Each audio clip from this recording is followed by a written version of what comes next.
I was 19 when I took my first real job out in West Texas. It paid more money than anything I'd ever seen before, especially for someone with no degree, no experience, nothing but determination. Oil field testing. Long shifts, rough conditions, but simple work if you kept your head down. That's what I planned to do, until they paired me with him. His name was Gary. Mid-50s, loud, bitter. The kind of man who thought being cruel was the same thing as being funny. From day one, he made it clear I wasn't there to learn. I was there to take it. He barely worked, sat in the truck, watched old DVDs, left the heavy lifting to me unless it was something he physically couldn't ignore. And every mistake I made, he had something to say. Didn't anyone ever teach you that? You sure you belong out here? And then, one day, he crossed a line he couldn't uncross.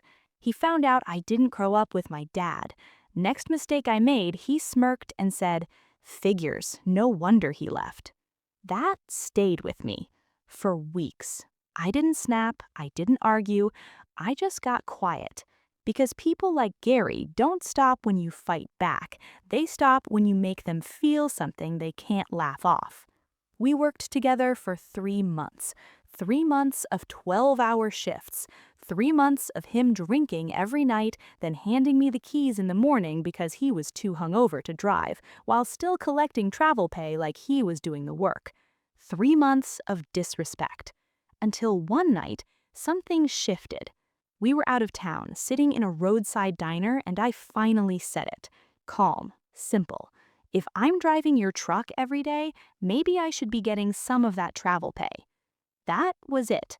That's all it took. He exploded. Loud, angry, threatening my job, telling me I was replaceable, useless. And in that moment, something in me just switched off. I didn't feel scared anymore. I felt done. The next morning, he was passed out in the passenger seat again while I drove us to the job site. Same routine, same silence. But this time, I had a plan. About 20 miles from the site, I saw a parked semi-truck on the side of the road, engine running, driver outside, and an idea hit me. Not dangerous, not reckless, just unforgettable. I pulled over casually and stepped out. I told the driver I wanted to wake up my coworker, give him a scare for always sleeping on the job. The driver laughed. He was in. I got back into the truck, adjusted the position just slightly, made it look like we were stopped a little too close for comfort. Then I gave the signal. The air horn hit, loud. At the same time, I hit the truck horn and I shouted, "Hey, hey, wake up!" Gary shot up like his soul left his body. Pure panic, complete confusion. His hands flew everywhere, his eyes wide, trying to figure out what was happening. For a second, he thought he'd messed up. Badly. And I just sat there, watching. Calm, silent. The horn stopped. Everything went quiet. And that's when he turned to me, red-faced, breathing heavy, furious. "What the hell is wrong with you?" And for the first time in 3 months, I smiled, just a little, and said, "Relax, it's just a joke." The exact same words he'd been throwing at me for months. He didn't laugh. Of course he didn't. People like Gary never think it's funny when they're the punchline. The rest of the drive? Silent. No insults, no comments, no attitude. Just silence.